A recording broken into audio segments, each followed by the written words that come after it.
یہ سن 2000 قبل مسیح میں تھا جب نوح علیہ السلام کے سیلاب کی تباہی کے بعد اللہ تعالیٰ نے اس عرب کی سرزمین پر ایک قوم بنائی جو دنیا کی سب سے طاقتور، مضبوط اور باصلاحیت لوگوں پر مشتمل تھی۔ یہ لوگ اپنی جسمانی خوبصورتی، سرخ و سفید رنگ اور ہمت میں کم نہیں تھے۔ دولت کی فراوانی، شاندار تہذیب و تمدن، دنیا کی تمام نعمتیں اور آزائشیں انہیں میسر تھی۔ قرآن کریم کہتا ہے کہ ان جیسی کوئی دوسری قوم دوسرے ملکوں میں پیدا نہیں ہوئی۔ مسٹر انفارمیٹو کے دیکھنے اور سننے والوں کو السلام علیکم۔ قوم عاد کے بارے میں تفصیل کسی اور مذہبی یا قدیمی تاریخی کتاب میں نہیں ملتی، اس لیے اس قوم کی حالت کا نقشہ یا تو قرآن کریم سے یا علم افار کے محققین سے حاصل کردہ شواہد سے بنایا جا سکتا ہے۔ مورخین لکھتے ہیں کہ عاد نامی شخص نوح علیہ السلام کی چوتھی پشت میں اپنے بیٹے سام کی اولاد میں سے تھا، چنانچہ اس شخص کا بیٹا اور اس کی پوری قوم قوم عاد کے نام سے مشہور ہوئی۔ وہ ایک عرب تھا جو بہت لمبے اور مضبوط ستونوں پر بنے شاندار محلات میں رہتا تھا۔ قرآن کریم میں اس کا نام ارم ذات الماد رکھا ہے، یعنی ستونوں والا۔ ارم ان کا بہت خوبصورت شہر تھا جس کے آثار 1984 میں خلائی شٹل چیلنجر کی مدد سے دریافت ہوئے ہیں۔ یہ علاقہ اب عمان کا حصہ ہے۔ بحیرہ عرب اور بحیرہ احمد کے درمیان عمان، حضرت موت بحرین اور مغربی یمن کے درمیان ایک وسیع صحرا ہے۔ اسے صحرائی حقاف کہتے ہیں۔ یہ دنیا کے عظیم ترین صحراؤں میں سے ایک ہے جس کا رقبہ تقریباً 6.5 ملین مربع میٹر ہے۔ اس صحرا میں سفید اور باریک ریت کے ہزاروں فٹ اونچے پہاڑ بکھرے پڑے ہیں۔ جہاں بھی کوئی چیز پھینکی جائے منٹوں میں غائب ہو جاتی ہے۔ ایک زمانے میں یہ دنیا کا سب سے سرسبز و شاداب علاقہ تھا اور آج کے لوگ وہاں رہتے تھے۔ آج یہ ہولناک صحرا اہل زمین کے لیے عبرت اور اللہ کی کھلی نشانیوں میں سے ہے۔ قرآن پاک میں اللہ تعالیٰ فرماتا ہے کہ وہ ارم جن کے ستون تھے جو کسی قوم یا ملک میں پیدا نہیں ہوئے۔ بعض مفسرین نے لکھا ہے کہ ارم دادا کا نام تھا، جیسا کہ ان کے شجرہ نسب میں بیان ہوا ہے۔ ڈاکٹر اسرار احمد لکھتے ہیں کہ عام مورخین کا خیال ہے کہ ارم قوم عاد کے شاہی خاندان کا لقب تھا۔ ایک شہر میں حالیہ دریافتوں سے معلوم ہوا ہے کہ شہر کی دیواروں پر 30 ستون یا مینار بنائے گئے تھے۔ کہا جاتا ہے کہ یہ شہر شاداد نے خاص دیکھ بھال کے ساتھ تعمیر کیا تھا، جو اس قوم کا ایک عظیم بادشاہ تھا۔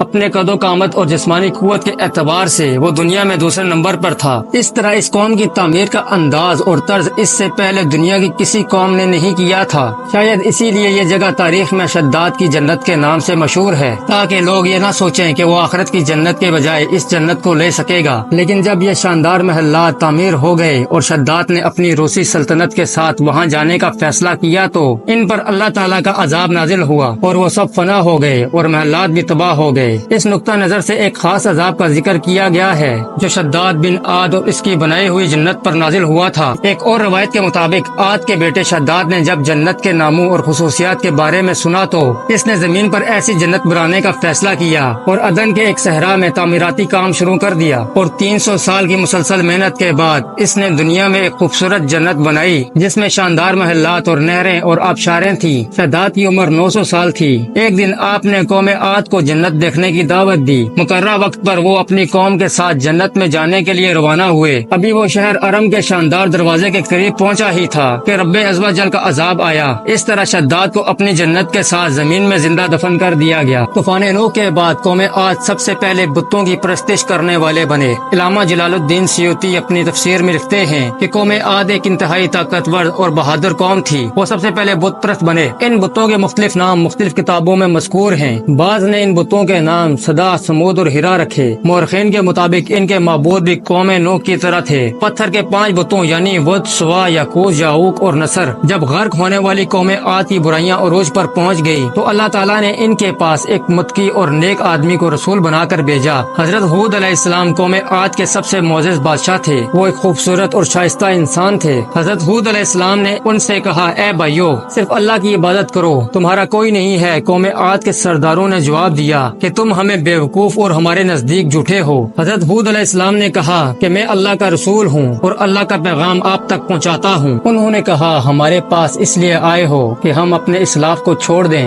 جن کی ہمارے باپ دادا عبادت کرتے تھے اور صرف اللہ کی عبادت کریں۔ اگر تم سچے ہو تو ہمارے پاس وہ عذاب لے آؤ جس سے تم ہمیں ڈراتے ہو۔ حضرت ہود علیہ السلام 50 سال یا اس سے زیادہ نصیحت کرتے رہے۔ کبھی انہیں اللہ کی نعمتیں یاد دلاتے، کبھی عذاب الہی سے ڈراتے رہے، لیکن وہ غرور و تکبر میں اندھے اور بہرے رہے۔ انہیں اپنی طاقت پر بڑا ناز تھا۔ کہا جاتا ہے کہ قوم عاد اپنے ملک پر فخر کرتے تھے اور کہتے تھے کہ ہم سے زیادہ طاقتور کون ہے۔ قوم عاد کے 13 خاندان تھے۔ عمان سے یمن تک ان کی بستیاں طویل علاقے میں تھی۔ سرسبز و شاداب کھیت، پھلوں اور پھولوں سے بھرے باغات، میٹھے پانی کی بہتی نہریں، خوبصورت آبشاریں، مضبوط و توانا جسم، ان تمام نعمتوں نے انہیں بہت فخر سے دوچار کر رکھا تھا۔ حضرت ہود علیہ السلام نے اپنی قوم کو راہ راست پر لانے کے لیے بہت کوششیں کی، لیکن قوم عاد نے ان کو جادوگر اور مکار آدمی سمجھا جسے ان کے معبودوں نے دیوانہ بنا دیا تھا۔ انہوں نے کہا، اے ہود، ہمارے پاس کوئی واضح دلیل نہیں لائے، ہم اپنے اسلاف کو چھوڑنے والے نہیں ہیں اور نہ ہی آپ پر یقین کرنے والے ہیں، ہم سمجھتے ہیں کہ ہمارے اسلاف نے آپ کو پاگل کر دیا ہے۔ ان دنوں یہ رواج تھا کہ جب لوگوں کو کوئی مسئلہ گھیرتا تو وہ بیت اللہ جا کر اللہ سے دعا کرتے، ان کا مسئلہ حل ہو جاتا تھا۔ منکرین نے بھی اس حقیقت کو تسلیم کر لیا کہ اس دنیا کے رب کے پاس لامحدود طاقت ہے۔ چنانچہ عوام کے 70 رہنما مکہ پہنچے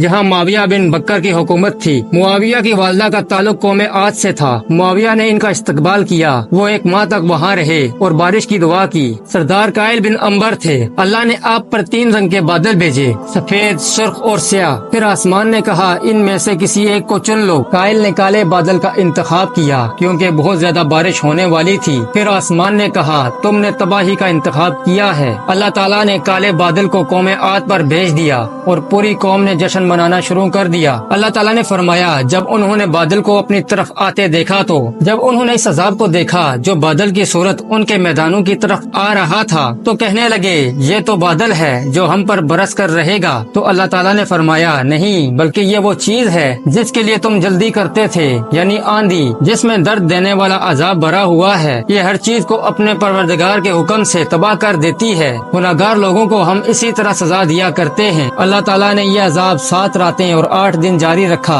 اس طوفان نے کسی جاندار کو زندہ نہیں چھوڑا، اس نے غاروں، پہاڑوں، مکانوں، محلوں اور قلعوں کو تباہ کر دیا۔ حضرت ابن عمر رضی اللہ تعالیٰ عنہ سے مروی ہے کہ حضرت محمد صلی اللہ علیہ وسلم نے فرمایا کہ قوم عاد جس عذاب الہی سے تباہ ہوئی وہ آندھی ہے۔ اللہ تعالیٰ نے حضرت ہود اور ان کے ساتھیوں کو اس طوفان سے محفوظ رکھا۔ حضرت عائشہ صدیقہ رضی اللہ تعالیٰ عنہ نے ایک بار رسول اللہ صلی اللہ علیہ وآلہ وسلم سے پوچھا کہ لوگ بارش کو دیکھ کر خوش ہوتے ہیں لیکن آپ پریشان نظر آتے ہیں۔ نبی صلی اللہ علیہ وآلہ وسلم نے فرمایا، اے عائشہ، اس بات کی کیا ضمانت ہے کہ اس طوفان میں عذاب نہیں آئے گا جبکہ قوم عاد کو اسی آندھی نے تباہ کر دیا تھا۔ اس قوم نے بھی طوفان کو دیکھا اور کہا، یہ وہ طوفان ہے جو ہم پر برسے گا۔ قرآن پاک میں ان واقعوں کا اصل مقصد یہ ہے کہ مسلمان ان سے سبق حاصل کریں۔ اللہ تعالیٰ نے قوم عاد کو طاقت، دولت، جاہ و جلال اور دنیا کی تمام نعمتیں دی تھی، لیکن جب اس قوم نے نافرمانی کی اور بار بار اپنے نبی کی بات سننے سے انکار کیا تو اللہ تعالیٰ نے اس قوم کو تباہ کر دیا۔ ہم سب کو اپنی روزمرہ کی زندگی کا اندازہ لگانا چاہیے کہ اگر ہم جان بوجھ کر یا نادانی سے اللہ تعالیٰ اور اس کے رسول صلی اللہ علیہ وآلہ وسلم کی نافرمانی کریں گے تو ہمیں بھی سزا ملے گی۔ اللہ تعالیٰ ہمیں پاک دل اور قرآن و حدیث پر عمل کرنے کی توفیق عطا فرمائے، آمین یا رب العالمین۔